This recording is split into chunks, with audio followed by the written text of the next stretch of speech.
ശബരിമല ശാസ്താവിന്റെ സ്വർണം തട്ടിയവരിലേക്കുള്ള SITയുടെ ദൗത്യം തുടരുമ്പോൾ ഇതാ ആറാമനും അഴിക്കുള്ളിലേക്ക്. തിരുവിതാംകൂർ ദേവസ്വം ബോർഡ് മുൻ പ്രസിഡന്റും CPM പത്തനംതിട്ട ജില്ലാ കമ്മിറ്റി അംഗവുമായ A. പത്മകുമാർ അറസ്റ്റിലായി. മുഖ്യ ആസൂത്രകൻ പത്മകുമാറാണ് എന്നാണ് അന്വേഷണ സംഘത്തിന്റെ കണ്ടെത്തൽ. ഉണ്ണികൃഷ്ണൻ പോറ്റിയുമായി ഗൂഢാലോചന നടത്തി പോറ്റിയുമായി ചേർന്ന് സാമ്പത്തിക നേട്ടമുണ്ടാക്കിയെന്നും പ്രത്യേക അന്വേഷണ സംഘം കണ്ടെത്തുകയാണ്. രാവിലെ ചോദ്യം ചെയ്യലിന് ഹാജരായ പത്മകുമാറിനെ വൈകിട്ടോടെയാണ് SIT അറസ്റ്റ് ചെയ്യുന്നത്. അനന്തൻ വിവരങ്ങൾ നൽകും. അനന്തൻ, ആരോഗ്യ പരിശോധന പൂർത്തിയാക്കുന്നു. ഇന്ന് എന്തൊക്കെയാണ് അടുത്ത നടപടികൾ SIT കൈക്കൊള്ളുന്നത്? എത്ര മണിക്കൂർ നീണ്ട ചോദ്യം ചെയ്യലിനൊടുവിലാണ് അറസ്റ്റ് രേഖപ്പെടുത്തിയത്? ദിവിഷ്, തിരുവനന്തപുരം ജനറൽ ആശുപത്രിയിലെ വൈദ്യപരിശോധനയ്ക്ക് ശേഷം ഇപ്പോൾ A. പത്മകുമാറുമായി പ്രത്യേക അന്വേഷണ സംഘം കൊല്ലത്തേക്ക് പോയിരിക്കുകയാണ്. കൊല്ലം വിജിലൻസ് കോടതിയിലാണ് പത്മകുമാറിനെ ഹാജരാക്കേണ്ടത്.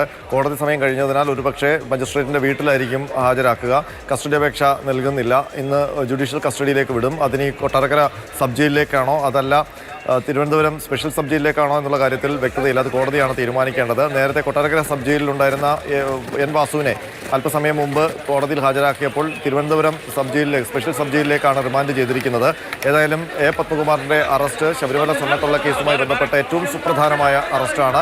ഈ അറസ്റ്റിലേക്ക് എത്തുമ്പോൾ അന്വേഷണ സംഘം എത്തിയിരിക്കുന്ന നിഗമനം ഈ കേസിലെ ഏറ്റവും മുഖ്യ ആസൂത്രകൻ പത്മകുമാറാണ് എന്നുള്ളതാണ്. ഉണ്ണികൃഷ്ണൻ പോറ്റിയുമായി ചേർന്ന് ഗൂഢാലോചന നടത്തിയിട്ടുണ്ട്. പത്മകുമാറിൻ്റെ വീട്ടിലടക്കം ആ ഗൂഢാലോചന നടന്നു എന്നുള്ളൊരു കണ്ടെത്തൽ അന്വേഷണ സംഘം നടത്തിയിട്ടുണ്ട്. അതിനൊപ്പം തന്നെ സാമ്പത്തികമായ ലാഭം പത്മകുമാറിന് ഉണ്ണികൃഷ്ണൻ പോറ്റി വഴി ഉണ്ടായി എന്നുള്ള കണ്ടെത്തലും SIT നടത്തിയിട്ടുണ്ട്. ഇങ്ങനെ ഉള്ള തെളിവുകളുടെയും മൊഴികളുടെയും ഒക്കെ അടിസ്ഥാനത്തിലാണ് പത്മകുമാറിനെ അറസ്റ്റ് ചെയ്യാൻ SIT തീരുമാനിച്ചത്. കഴിഞ്ഞ ദിവസങ്ങളിൽ ചോദ്യം ചെയ്യാൻ വിളിപ്പിച്ചെങ്കിലും പത്മകുമാർ ഹാജരായിരുന്നില്ല. തുടർന്ന് ഇന്നോ നാളെയോ അറസ്റ്റ് ചെയ്യാനായിരുന്നു SITയുടെ തീരുമാനം. അതിനിടയിലാണ് ഇന്ന് രാവിലെ പത്മകുമാർ തിരുവനന്തപുരത്തെ പോലീസ് ആസ്ഥാനത്തേക്ക് നേരിട്ട് എത്തിയത്. പക്ഷേ പിന്നീട് അദ്ദേഹത്തെ ക്രൈംബ്രാഞ്ച് ആസ്ഥാനത്തേക്ക് പറഞ്ഞു വിടുകയായിരുന്നു. ക്രൈംബ്രാഞ്ച് ആസ്ഥാനത്ത് H. വെങ്കടേഷ് മറ്റ് അന്വേഷണ ഉദ്യോഗസ്ഥരെ കൂടി വിളിച്ചു വരുത്തിയ ശേഷം അവിടെ വെച്ച് തന്നെ ചോദ്യം ചെയ്യൽ പുരോഗമിക്കുകയായിരുന്നു. ദേവസ്വം ബോർഡിൻ്റെ മിനിറ്റ്സ് അടക്കം ഈഞ്ചക്കൽ SIT ഓഫീസിൽ നിന്ന് ക്രൈംബ്രാഞ്ച് ആസ്ഥാനത്തേക്ക് കൊണ്ടുവന്ന ശേഷമായിരുന്നു ചോദ്യം ചെയ്യൽ. ഏതാണ്ട് 4-5 മണിക്കൂർ ആ ചോദ്യം ചെയ്യൽ നീണ്ടു. അതിനുശേഷം ഉച്ചയ്ക്ക് 2:30 കഴിഞ്ഞപ്പോഴാണ് അറസ്റ്റ് രേഖപ്പെടുത്തിയത്. അറസ്റ്റ് രേഖപ്പെടുത്തുമ്പോൾ പത്മകുമാറിൻ്റെ കൂടുതൽ പങ്കാളിത്തം വ്യക്തമാകുന്ന തെളിവുകൾ കൂടി SITക്ക് ലഭിച്ചിരുന്നു. N. വാസുവിനെ സമാന്തരമായി മറ്റൊരു കേന്ദ്രത്തിലും കൂടെ ചോദ്യം ചെയ്യലിന് വിധേയമാക്കി. അപ്പോൾ ആ ചോദ്യം ചെയ്യൽ നിർണായകമായി. അങ്ങനെയാണ് അറസ്റ്റിലേക്ക് എത്തിയത്. ഏതായാലും സ്വർണ്ണക്കൊള്ള കേസുമായി ബന്ധപ്പെട്ട് പത്മകുമാറിനെ അറസ്റ്റ് ചെയ്യുമ്പോൾ അതിൽ രാഷ്ട്രീയമായ പ്രതിരോധം നേരിടുന്നത് CPM തന്നെയാണ്. കാരണം CPMൻ്റെ സമുന്നതരായ നേതാവ് കൂടിയാണ് പത്മകുമാർ. പത്തനംതിട്ട ജില്ലയിലെ ഏറ്റവും മുതിർന്ന നേതാവ് കൂടിയാണ് പത്മകുമാർ. അപ്പോൾ ഈ തെരഞ്ഞെടുപ്പ് കാലത്ത് പത്മകുമാറിൻ്റെ അറസ്റ്റിനെ വിശദീകരിക്കാൻ CPM പാടുപെടേണ്ടി വരും. ഇപ്പോൾ തന്നെ CPM അസ്വസ്ഥമാണ്. മാത്രമല്ല പത്മകുമാറിനെ പൂർണ്ണമായും സംരക്ഷിക്കാനോ തള്ളാനോ പറ്റാത്ത ഒരു അവസ്ഥയിലേക്കും ഒരു ആശയക്കുഴപ്പത്തിലും CPM എത്തി നിൽക്കുന്നുണ്ട്. അത്തരം പ്രതിഫലനങ്ങൾ CPM നേതാക്കളുടെ സംസ്ഥാന സെക്രട്ടറിയുടെ അടക്കം പ്രതികരണങ്ങൾ വ്യക്തമാണ്. ഏതായാലും CPMൻ്റെ ഈ രാഷ്ട്രീയ പ്രതിസന്ധിയെ കൃത്യമായി ആയുധമാക്കാൻ തെരഞ്ഞെടുപ്പ് കാലത്ത് പ്രതിപക്ഷവും ഒരുങ്ങിയിട്ടുണ്ട്. പ്രതിപക്ഷം വലിയ പ്രതിഷേധവുമായി രംഗത്തിറങ്ങും. ഈ ദേവസ്വം മന്ത്രിയുടെ രാജി വരെ ആവശ്യപ്പെട്ടിട്ടുണ്ട്.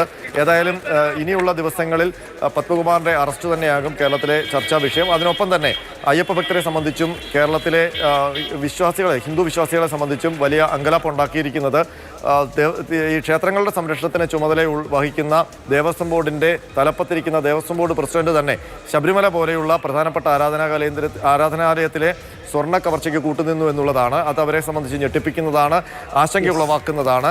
അതുതന്നെയാണ് അവരുടെ ചോദ്യത്തിനാണ് സർക്കാരും ഇനി ഉത്തരം പറയേണ്ടി വരിക. ഈ ആരോഗ്യ പരിശോധനയ്ക്ക് കൊണ്ടുവരുന്നതിനിടെ പത്മകുമാർ ചില കാര്യങ്ങൾ പ്രതികരിക്കുന്നുണ്ട്. കേൾക്കാം.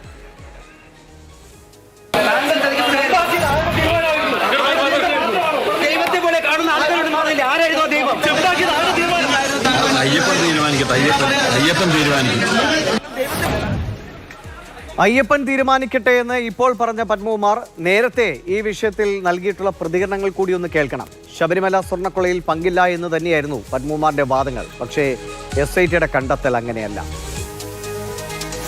കഴിഞ്ഞ ദിവസം ആദ്യം ഈ പ്രശ്നം വന്നപ്പോൾ ഉണ്ടായിരുന്ന എൻ്റെ ഒരു മാനസികാവസ്ഥ, എൻ്റെ മുഖഭാവമല്ലല്ലോ നിങ്ങളെന്നും കാണുന്നവരാണല്ലോ കഴിഞ്ഞ ദിവസം കണ്ടത്. അതിനേക്കാൾ ശക്തമല്ലേ ഇന്ന്. അപ്പോൾ അതുകൊണ്ട് നിങ്ങളുടെ ഈ ആക്രമണം, മാധ്യമങ്ങൾ എന്നെ ഒറ്റതിരിച്ച് ആക്രമിക്കുന്നത് എന്നെ ശക്തിപ്പെടുത്താൻ മാത്രമേ ഉപകരിക്കൂ എന്നുള്ളത് നിങ്ങൾ മനസ്സിലാക്കും. ബാക്കിയുള്ള ആരെയൊക്കെയാണോ ചോദ്യം ചെയ്യേണ്ടത് അവരെയൊക്കെ ചോദ്യം ചെയ്യട്ടെ. ചോദ്യം ചെയ്തിട്ട് സത്യസന്ധമായിട്ടുള്ള കാര്യം വെളിയിൽ വരണം. എന്തായാലും ഒരു കാര്യം ഞാൻ വീണ്ടും ഉറപ്പിച്ച് പറയാൻ ആഗ്രഹിക്കുകയാണ്. ശബരിമലയുമായി ബന്ധപ്പെട്ട് ഒരു കഴഞ്ചു പോലും എന്തെങ്കിലും ഒരു മോശത്തരം ചെയ്യാൻ ഞാൻ ഉദ്ദേശിച്ചിട്ടില്ല, ചെയ്തിട്ടില്ല. അതുകൊണ്ട് തന്നെ സത്യസന്ധമായി അന്വേഷണം നടത്തി കുറ്റവാളികളായിട്ടുള്ളവരെ ശിക്ഷിക്കപ്പെടണം എന്ന കാര്യത്തിൽ എനിക്ക് തർക്കമില്ല. എൻ വാസുവിന് പിന്നാലെ എ പത്മകുമാറും അറസ്റ്റിലാകുന്നത് CPM-ന് പ്രതിസന്ധി തന്നെയാണ്. മുഖം നോക്കാതെ നടപടിയെടുക്കുന്നു എന്ന് പറഞ്ഞ സാഹചര്യത്തെ അനുകൂലമാക്കാൻ പാർട്ടി കേന്ദ്രങ്ങൾ ശ്രമിക്കുന്നുണ്ട്. ആ ക്യാപ്സ്യൂൾ ഫലവത്താകുമോ എന്ന് കണ്ടു തന്നെ അറിയണം. ശബരിമലയിലെ സ്വർണ്ണക്കൊള്ളക്കാലത്തും സ്ത്രീ പ്രവേശന വിവാദകാലത്തുമൊക്കെ ദേവസ്വം ഭരിച്ചത് എ പത്മകുമാറാണ്. അതുകൊണ്ട് കൈകഴുകലും നടപ്പുള്ള പണിയാവില്ല. അയ്യന്റെ ഉറക്കുപാട്ടായ ഹരിവരാസനം എഴുതിയത് തന്റെ കുടുംബത്തിലെ മുൻഗാമിയാണ് എന്ന് പറഞ്ഞ് അഭിമാനിക്കാറുള്ള പത്മകുമാറിനോടാണ് ഇനി പറയുന്നത്. അങ്ങനെ അഭിമാനിച്ചിട്ട് കാര്യമില്ല.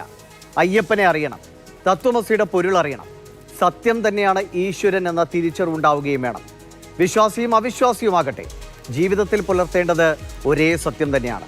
ആ സത്യത്തെ നിങ്ങൾ തിരസ്കരിച്ചിട്ടുണ്ടെങ്കിൽ മാധ്യമങ്ങളോട് തർക്കിക്കുന്നത് പോലെ ആകില്ല SITയുടെ ചോദ്യങ്ങൾക്ക് മറുപടി പറയേണ്ടത്. അതിന് എണ്ണി തന്നെ ഉത്തരം നൽകേണ്ടി വരും. പാർട്ടിയിലും സമീപകാലത്ത് കലാപങ്ങൾ ഉണ്ടാക്കിയിട്ടുള്ളതിനാൽ എ പത്മകുമാർ, നിങ്ങൾ സുരക്ഷാ വലയങ്ങൾ ഒന്നും പ്രതീക്ഷിക്കുകയും വേണ്ട. ഉപ്പ് തിന്നിട്ടുണ്ടെങ്കിൽ വെള്ളം കുടിക്കുക തന്നെ വേണം.